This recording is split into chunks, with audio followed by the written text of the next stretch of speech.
What's up guys, welcome back to a brand new video and a bit of a different one. As you guys know, we recently got hands on with the Undisputed beta at the start of November, and usually when it comes to gameplay posted by Steel City or Undisputed, I normally do breakdowns. I've literally done a breakdown on every gameplay video that Steel City Interactive have posted.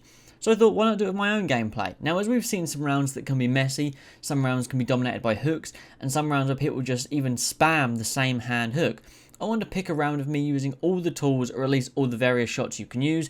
Of course, there's still a lot to learn with this game, and I'm by no means the best. But I think this would be a good video for people to see who assume that the only way to win in this game is to throw 300 hooks and brawling on the inside. So a bit of context before we jump in. This is a mirror match, Ulish versus Ulish, round 6. I did go on to finish her in the 7th, but this round really was the beginning of the end. This was the straw that broke the camel's back. I'll show you guys the round punch stats at the end, as well as the scorecards, because I think you guys will honestly be shocked, and you'll see how good this round was. So let's get into it. Also, let me know if you like this style of breakdown in the comments down below. So right off the rip, I just want to say I'm the one on the left in black, and yeah, you can also see a huge stamina difference from going to the body, letting them use their volume. I am almost fresh, she is almost exhausted. So we both come in and go for the center. I already know this person is someone that needs to throw first. You'll get people like that, they'll come in and they need to throw. So I catch her with a nice pullback straight lead hook and hands up back up in case of return fire. But sometimes you get fires like this that they just have to throw first. And that's easy work all day. But of course, I do eat shots. You'll see me come in here, eat the jab, but I don't back up. Don't let people back you up just by throwing one farty punch. I'm starting trying to predict his hook by slipping under, which you really shouldn't do, as, you know, that's just a huge risk. But then again, a lot of head movement in different directions can help throw the opponent off, so it's a risk to reward. And this was a risk I was happy to take right here. It didn't pay off, but still. I do then try to go to the body, but I get caught with 2 shots, but, you know, I take those. I step in with the jab, it misses. Throw another straight shot, hits the shoulder. I expect something to come back my way, so I pull back to try and counter. I'm out of range. But at least I'm showing I've got the weapons. Not much landed there, but we're both showing that we're not just going to cover up and hide behind our guards. We're throwing back, using the tools, and just showing that we have weapons. I start to push forward to cut the ring off. She sidesteps my straight quite well, admittedly, but the lead hook catches her behind the guard, and again, I'm away. You'll notice a pattern here that I don't stay on the inside longer than necessary. This, for me, is a great tool that I like to use, that I didn't see many people use in the beta as often as I do. I'm in and I'm out. Now, this is one of my favourite sequences that I landed throughout the round. I enter again, knowing that she's going to throw. I go under the hook, return with my own 2-piece, and the thing is with these players, they feel the need to throw the second you're in range of them. And it's just about picking up on those lazy habits. As you see there, I literally go under perfectly, counter, second shot follows up, and again, I'm away. Then once again, I enter again, begin a lazy exchange between the two of us, landing 2 shots, then allowing her to land 2 or 3 lazy shots of her own, but knowing it's best not to brawl and just back away, and then I can re-enter the pocket shortly whenever I see fit. This time you see that I enter the pocket with my hands up instead of hands down, because a few times you'll see I enter hands down, sometimes I enter hands up. But then again, at the start, I'm not doing anything, just to gain the position and let them throw. Crack them with a jab, the back step straight counter, another lovely sequence. Push her back, land the jab, land my backhand hook, while admittedly eating some shots of my own, but you know, you have to give to receive kind of thing. And then the back step into the step forward counter jab, just to add some pop to it, and then followed up again with that backhand hook. Then again, back out so I can enter whenever I want. It's just about being in and out, and honestly, being quite annoying. So whenever you are in, they want to throw even more desperately than they usually would. You'll see here she's using a few side steps, but I'm just not engaging. Instead, I'm just using those jabs and straights from range. Some may miss, some may land. It is what it is. As I'm certain they're wanting to land a sidestep counter hook, but this is easily avoidable. Just be out of range. As you see, I'm out of range, and I can re-enter range to land and move out of the way of another backhand hook. I don't have to stress myself with being on the inside and being victim to her sidesteps. And then again, re-entering, missing the jab, but following up with the backhand hook and backing away. Again, in and out, in and out. And you'll see I've been setting up a lot of my stuff with a jab that may miss. If the jab lands, great. If it misses, it doesn't matter. It's still a shot that I'm using to somewhat smother them to land my second shot. You'll see here I re-enter the inside, or at least her range, and then move back out of the way again to avoid her jab straight, causing a complete gas of short-term stamina. Then just proceed to walk her down. You cannot let players force you onto the back foot, guys. You'll see I'm doing it with this guy. If you want to be on the back foot, that's fine, but you will see whenever he is gassed, whenever he gets hit, he immediately resorts to allowing me to force him onto the back foot. it's just instant. You can't allow that. I have fights where I'm gassed and I'll just take maybe 1 or 2 back steps and cover up. You cannot let someone back you up, because you'll see at times I'm almost backing them up to the ropes, to the corner. You just can't allow that. And while she's nearly backed up against the ropes, you'll see a bit of a messy exchange where not much happened and not much lands. I move back to avoid any more shots that may land, let her miss the jab. Always using that sideways movement, and using sideways movement here to rip an uppercut to the body, then backing away again. She starts to use some sideways movement. The reason I'm saying sideways movement is so you guys don't get confused with side steps and just basic sideways movement. She catches me with a counter jab. Knowing there's a good chance this player will become overexcited and try to land something, I know I could return counter, which I do with a classic straight lead hook. It's just sometimes these fighters will land a counter and their instinct in their brain is to go hook. And they do it. No matter what counter they hit you with, they will always follow up with that hook. When you see players like that are predominantly throwing single shot hooks or maybe combo hooks, you know that the second they catch you with a jab or a straight, they're going to follow up with a hook, and it's easy. It is easy. Now here you can see that we're both wanting the center. I land the jab, go for the backhand hook and block her shot and move away. You'll see that I don't often ever have my back against the ropes in these situations. I refuse to. She ends up using some perfect sideways movement and completely wastes it, so it just ends up being a messy exchange with little to nothing landing here. You need to make the most of these opportunities. You've seen this first minute or so has been completely my fight. I've been in and out when I see fit. I've been hit with a few things. Yeah, that's part of boxing. I've hit her with so much more, so many better shots, and she has an ideal opportunity to land a solid counter after using some great sideways movement and completely wastes it. I enter again to land the jab and eat a hook in return. That happens, but then I move out of the way to avoid the lead hook. And at this point, I know that with the low stamina, she's only wanting to throw that shot. The lead hook, the backhand hook is probably what she's going to want to focus on here.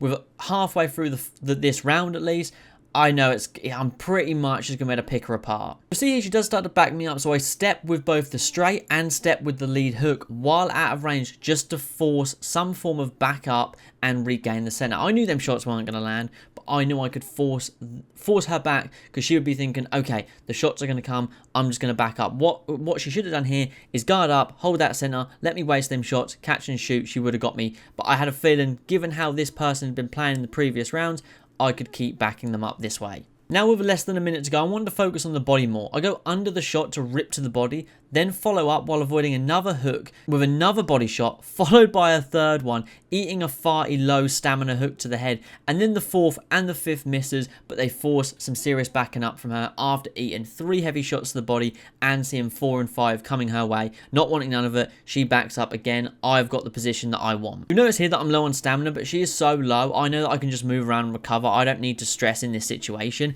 That's always the advantage to my playstyle, is I start slow and get better as the fight goes on. So right here, I've picked up on this person's habits, so I know they're not going to be aggressive in this situation. They may see me tired, but they're not going to be aggressive in this situation. Here, I tried to load up and got tapped with a little jab, kind of learnt my lesson, didn't want to load up anymore. Now this may be the most inside fighting brawl of this whole round. We trade some hooks, it's a bit messy, but then I'm able to, once we trade the hooks, I'm able to slip back, catch her with a nice back step straight shot, all while being out of the way of the final 2 hooks, gassing her out. Of course, in some exchanges, you're going to have to trade. You're just going to have to. But it's about being smart and not getting dragged into more trading situations. I then throw a lazy straight, followed up by a jab, but get hit with a nice counter jab. And then we trade lead hooks. But we see here, she's gassed out again. So I'm always making an advantage, even when I'm getting hit. Now this is probably the most you'll see this player with their hands up, not overly excited to exchange with me. They just have their hands up and I'm just moving around looking for an opening for that body, which I land after getting a pretty nice shot to her side. Took my time to land this shot, didn't rush it, didn't feel like I needed to. Then loading up with the backhand to the body, I slipped just under the hook to the head to land a nice counter to the body. And at this point, like I said, I'm just ripping the body. This person is not wanting to be in these exchanges with me. I say that, but then we end up trading lead hooks, but knowing this guy, he's going to follow up with something lazy, which he does, gets hit with another counter straight, followed by a glancing lead hook that kind of, dusts the chin hairs off of her. And backing him up, I see this shot coming a mile away,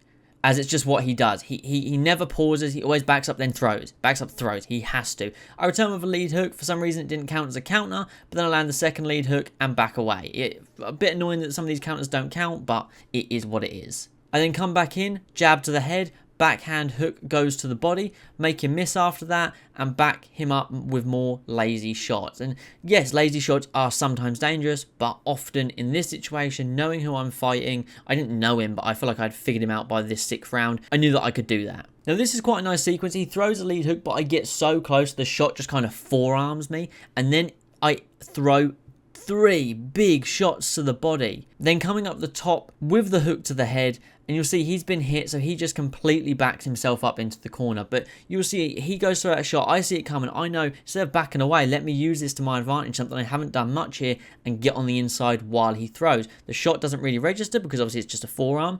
The big shots to the body, come up the top with the hooks to the head, and he's backed himself up. He's done it to himself. And then pretty much for the final time, with 15 seconds left on the clock, I enter the pocket again, land 2 shots to the body, an uppercut to the head, followed by 2 big shots to the top again, back up, then back on with the pressure. Don't really want to let him breathe. But then you'll see I almost gas myself out here, so I just back up to stay safe. And then finishing the fight, we end up with a pretty messy trade, but the final shot is a lovely backstep straight, and that is the round. But before we go into the punch stats, if I show you guys the judges' scorecards here, you can see that I am the red one. So for judge number 1, I lost every single round except for that one. The judges had never agreed on me winning 1 round across all 3 of them until that 6th round that you guys have just seen. I think that shows how decisive this round was. If we jump to the punch stats for this round, you'll see I throw less, I land more, my percentage is far higher in terms of accuracy. I made him miss 65% of his shots. You'll see I am far more accurate in every single way here. Unfortunately, the headshots and the body shots, didn't register for this round. But you'll see 11 jabs, 11 straights, 10 hooks, 15 uppercuts, 11 counters with a 92% success rate with the counters, and 13 out of 17 power shots. But you'll see his counters 1 of 4, his uppercuts 2 of 10, his hooks 8 of 25, his straights 7 of 18. His jabs were more successful in terms of the amount landed, but not in terms of the amount he threw, which is 18 to 48. All in all, an extremely dominant round, and probably one of my best in terms of using all the tools, utilizing the in and out, and all in all, just a great round in my opinion. I've really enjoyed watching this round, and yeah, I hope maybe when the next beta comes out, this helps people, do something in terms of their in and out fighting, and not to be scared when you get hit. Don't be scared. Don't back up every second of every day. Just, you're gonna get hit. Just hold your ground when you get hit. That's just the way it be. But I'm going to show you guys the full round right now. So if you guys have enjoyed, be sure to drop a like, subscribe down below, and I'll catch you guys in the next one. Peace.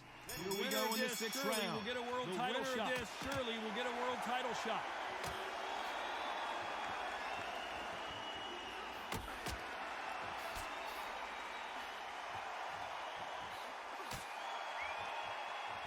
Swing and a miss with the hook.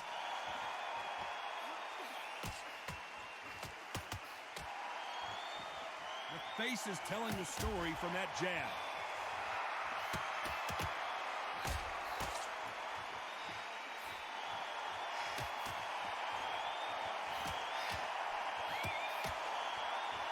We've got a round of the year in front of us right now.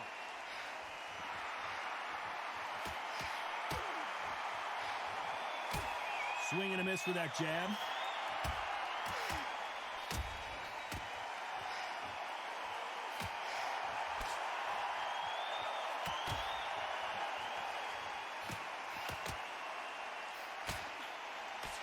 Still trying to find a home with that jab, but it's blocked.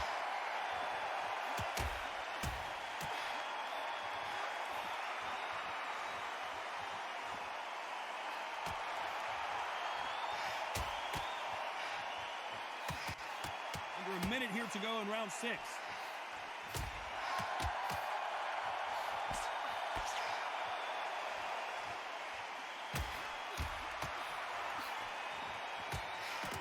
Jab doesn't quite connect. They're fighting like it's the end of the 12th.